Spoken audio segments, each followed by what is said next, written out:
নানুরে তৃণমূলের গোষ্ঠী সংঘর্ষ, একাধিক ঘর লক্ষ্য করে ব্যাপক বোমাবাজি হয়। এই ঘটনা এলাকায় ব্যাপক আতঙ্ক ছড়িয়েছে।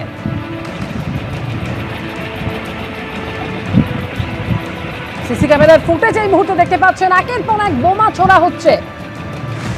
একাধিক ঘর লক্ষ্য করে বোমা ছোড়া হচ্ছে একের পর এক। নানুরে তৃণমূলের গোষ্ঠী সংঘর্ষ, আর তাতেই এই ঘটনা ঘটে। পরে নানুর থানার পুলিশকে পরিস্থিতি নিয়ন্ত্রণে আনে। বীরভূমের নানুরে বোমাবাজি, তৃণমূলের গোষ্ঠী সংঘর্ষে উত্তেজনা তৈরি হয়। টেলিফোনে রয়েছেন আমাদের সঙ্গে প্রতিনিধি ভাস্কর মুখোপাধ্যায়। ভাস্কর, ঠিক কি জানা যাচ্ছে? দেখো, গতকাল রাত্রি 11টা নাগাদ নানুর থানার এবং নানুর বিধানসভার টাকোরা গ্রামে সেখানে ব্যাপক বোমাবাজি হয় এবং এই বোমাবাজি দুই পক্ষই তৃণমূল বলে দাবি করেছেন। কারণ যাদের বাড়িতে বোমাবাজি হয়েছে তাদের বক্তব্য হচ্ছে তারা তৃণমূল করেন এবং যারা বোমাবাজি করেছে তারাও তৃণমূল।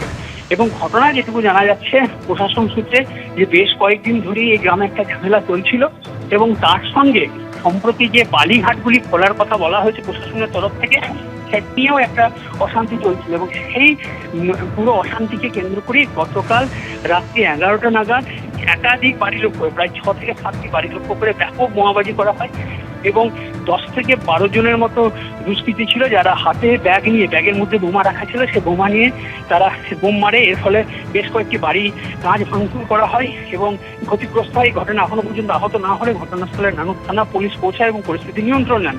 গ্রামবাসীদের বক্তব্য হচ্ছে তারা রীতিমতো আতঙ্কে রয়েছেন, কারণ যেভাবে বোমাবাজি চলছে এবং বোমাবাজি করা হয়েছে তাতে কিন্তু রীতিমতো তারা আতঙ্কিত। তাদের বক্তব্য হচ্ছে যে প্রশাসনের কঠোর স্টেপ নিয়ে যারা এই ঘটনার সঙ্গে যুক্ত তাদেরকে ধরতে হবে। এইদিকে নানুরে যিনি বিজেপি প্রার্থী ছিলেন, তিনি তার বক্তব্য হচ্ছে যে সম্প্রতি যে বালি খুলতে বলা হয়েছে, এই বালি কার দখলে থাকবে বালিঘাট, তার নিয়ে এই অশান্তি কারণ। ধন্যবাদ ভাস্কর।